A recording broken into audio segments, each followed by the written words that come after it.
Mari lihat dan dengar. Sulalatus Salatin Bab 7, DISURUH merompak ke UJUNG Tanah. Selamat datang semua. Hari ini kita nak selongkas satu cerita epik dari Sulalatus Salatin, atau sejarah Melayu. Kisah ni memang lain macam, penuh dengan keberanian, nafsu dan satu perintah diraja yang pelik gila. Cuba bayangkan sekejap. Ayah awak tu seorang raja dan awak pula putera mahkota yang gagah perkasa. Tapi kan, instead of disuruh awak pergi tawan negeri baru untuk luaskan empire, dia suruh awak jadi lanon, pergi merompak, menjarah. Kan pelik tu? Inilah persoalan utama dalam cerita kita hari ni. Okey, jom kita mulakan. Cerita ni bermula dalam sebuah kerajaan yang cukup kuat. Dan kat sinilah kesetiaan seorang anak tu diuji dengan cara yang tak siapa pun boleh jangka. Okey, watak utama kita. Kita berada di negeri Mengkasar atau Makassar. Rajanya nama Kereng Majiko. Dia ada seorang anak lelaki namanya Semerluki. Semerluki ni bukan calon-calon orang tahu, dia pahlawan terhebat. Tapi, ada satu masalah besar. Hati dia ni dah terpaut pada orang yang salah. Ibu tiri dia sendiri, isteri bongsu ayah dia. Dan macam biasalah kan dalam cerita-cerita istana ni, rahsia macam ni mana boleh simpan lama. Kantoi juga akhirnya. Raja Kereng Majiko dapat tahu niat anak dia tu. Dari sinilah bermulanya satu konflik yang bakal mengubah segalanya. Dan inilah masanya, momen penentu. Tapi apa yang raja buat? Dia tak hukum pun anak dia. Sebaliknya, dia bagi satu arahan yang memang tak masuk akal. Dia suruh Semerluki pergi jadi lanun. Katanya, pergi merompak sampai ke ujung tanah, itu nama lama untuk semenanjung tanah Melayu, dan cari perempuan lain yang lagi hebat dari mak tiri kau tu. Macam tu je dia suruh. Jadi, bila dah dapat titah diraja macam tu, apa lagi? Semerluki tak tunggu lama. Dia ambil rasa marah dan kecewa dia tu dan dia tukarkan jadi satu kempen penjarahan yang memang dahsyat habis. Satu Nusantara dia jelajah. Dan kita kena faham, skala kempen dia ni bukan biasa-biasa tau. Semerluki bukan setakat bawa beberapa buah kapal je. Dia kumpulkan angkatan perang 200 buah perahu. Bayangkan, ini bukan serbuan lanun biasa. Ini dah macam satu bala tentera laut. Dan perjalanan dia ni memang tinggalkan kesan kemusnahan je. Dia langgar jajahan-jajahan Jawa, lepas tu dia serang Siam dan tak ada siapa pun yang berani lawan dia. Dia dah jadi macam malapetaka, macam kuasa alam yang tak boleh dihalang. Sampailah dia tiba di perairan satu kuasa besar masa tu, Melaka. Dekat Melaka ni lah ceritanya jadi lagi menarik. Sebab kat sini, Semerluki akhirnya jumpa lawan yang setaraf dengan dia. Seorang pahlawan legenda yang nama dia kita semua kenal sampai hari ni. Jadi, berita pasal kemusnahan yang Semerluki bawa ni sampai jugalah ke telinga Sultan Mansur Shah kat Melaka. Apa Sultan buat?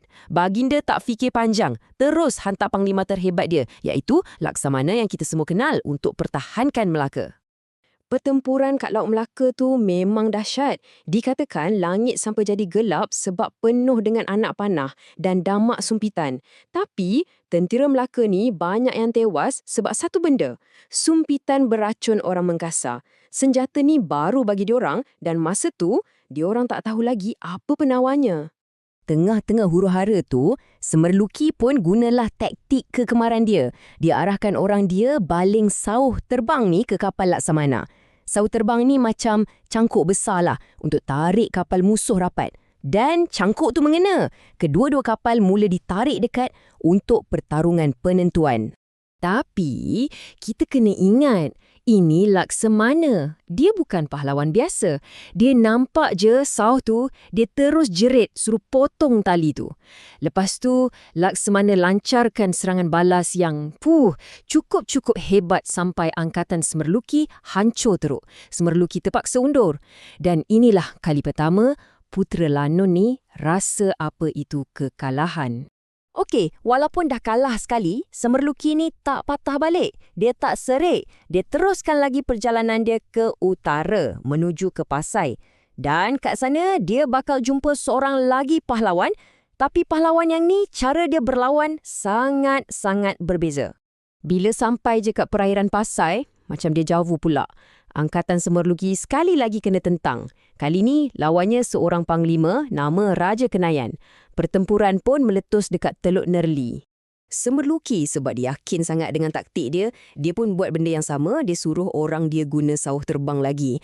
Dan sekali lagi, cangkuk tu berjaya sangkut kat kapal musuh. Orang-orang dia pun mulalah tarik kapal Raja Kenayan tu rapat-rapat. Tapi, reaksi Raja Kenayan ni memang tak dijangka langsung. Dia tak panik, dia tak takut. Sebaliknya, dia bangun dan jerit cabar diorang. Tariklah! Tarik lagi dekat, lagi bagus. Senang aku nak naik kapal kau dan mengamuk. Ini bukan sekadar cabaran untuk berlawan tau. Ini dah macam satu janji. Janji untuk mengamuk sampai mati. Keberanian macam ni memang buat Semerluki terdiam. Dia terkejut, tapi pada masa yang sama dia kagum gila dengan semangat Raja Kenayan ni. Sampai tahap dia sendiri yang arahkan orang dia, potong tali tu, lepaskan dia. Dan lepas tu, Semerluki mengaku, dia kata, Raja Kenayan ni lagi berani daripada Laksamana. Jadi kalau kita tengok kan, menarik betul perbandingan dua pahlawan ni. Laksamana kalahkan Semerluki guna kekuatan fizikal dan taktik perang. Raja Kenayan pula, dia kalahkan Semerluki guna kekuatan mental, guna perang psikologi. Dua-dua menang tapi dengan cara yang langsung tak sama. Lepas dah kena dua kekalahan yang betul-betul buka mata dia, semangat Semerluki akhirnya patah juga. Pengembaraan dia sebagai Putera Lanun dah nak sampai ke penghujungnya.